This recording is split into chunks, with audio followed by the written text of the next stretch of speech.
मीठी बोली मालवी चैनल में आप सबको स्वागत है। आज मैं एक कहानी सुनाने जा रही हूँ। उसको नाम है कंजूस सेठ की कहानी। एक गांव में एक मनीराम नाम को कंजूस सेठ रहते थे। वो बहुत ज़्यादा कंजूस थो। एक बार उसे भुट्टा खाने की इच्छा हुई तो वो गांव में भुट्टा की दुकान से भुट्टा खरीदने गए। वहाँ पे उन्हें भाव पूछा तो उनका भाव बहुत ज़्यादा लग गया।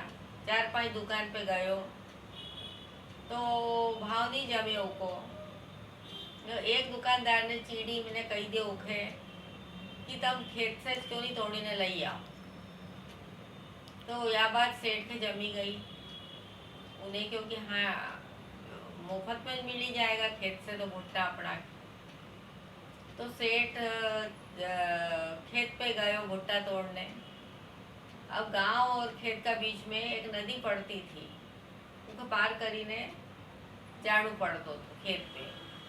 तो सेठ जानी वक्त तो चलो गयो, भुट्टा भी तोड़ लिया, पर आती टाइम बारिश हुई गई तेज और नदी में बाढ़ आई गई। तो सेठ से नदी पार नहीं हो पाई क्योंकि उसे तैरते भी नहीं आते। तो सेठ सोच फिकर में हुई गयो।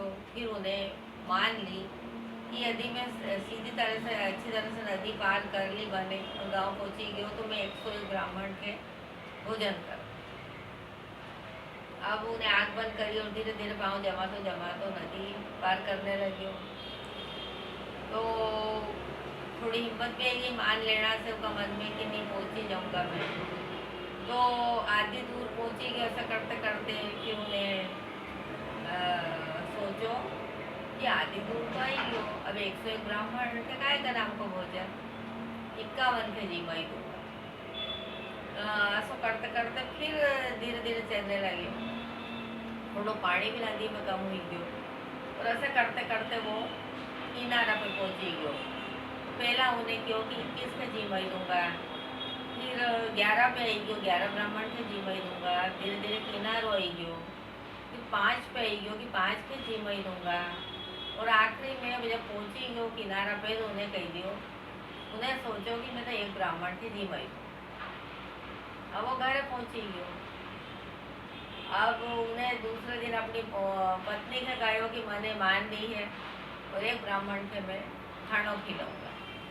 तो पत्नी ने क्यों कि कही दो कोई भी ब्राह्मण के खाना बना ही दूंगा मैं और खिला ही दूंगा। अब कहीं हुआ कि सेठ ने बहुत सोची विचारी ने एक ब्राह्मण के निमंत्रण की, क्योंकि सेठ का मन में ये होता कि ब्राह्मण ज़्यादा नहीं खाई खानो खाइए। वो एक ब्राह्मण उसे मिली गयो। उन्हें ब्राह्मण से कही दियो कि तू कल हमारे यहाँ तुम खानो खाने आ जाओ। ब्राह्मण ने हाँ भी कर ली।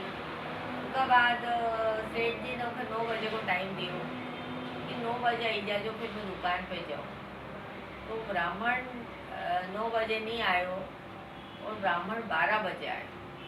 12 बजे सेठ जी तो दुकान पे पहुंची गए। उनकी पत्नी थी घर पे, तो उन्हें क्यों कि मैं पत्नी ने कहो कि मैं मैं पंडित हूँ और मैं खाना खाने आयो हूँ आपका। तो पत्नी ने कहा कि हाँ अच्छी बात है, आओ आपको स्वागत है। उनका मुँह हाथ धुलाया, उनके जिम ने बैठाया। तो पंडित जी रोने लगे। तो उन्हें सेठ की पत्नी ने क्योंकि कई बात हुई गई, आप क्यों रोई रहा हो कि अरे आपकी सासू जी की याद आई गई।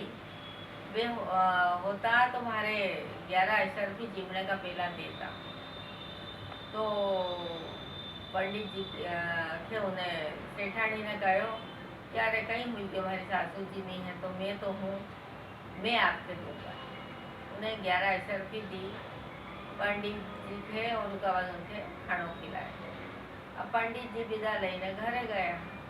शाम के सेठ जी आया तो सेठ जी ने पूछा तो कही कि हाँ पंडित जी 12 बजे आया था और खाना खाई ले। और उनने क्यों कि तुम्हारी सासू जी तो मुझे 11 अशर भी देता था तो मैंने उनकी 11 अशर भी दई दी।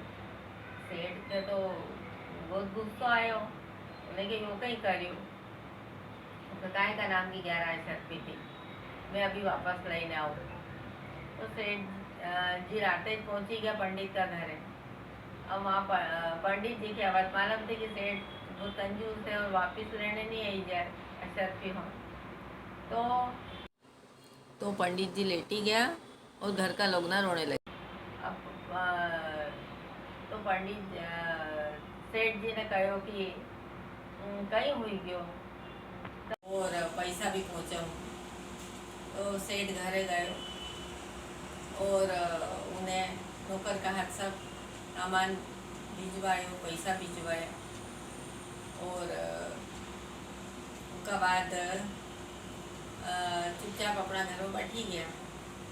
तो मतलब यो कहने को वो कि सेठ जी ने हद से ज़्यादा कंजूस था सेठ जी, और खेत में भुट्टा तोड़ने नहीं जाता।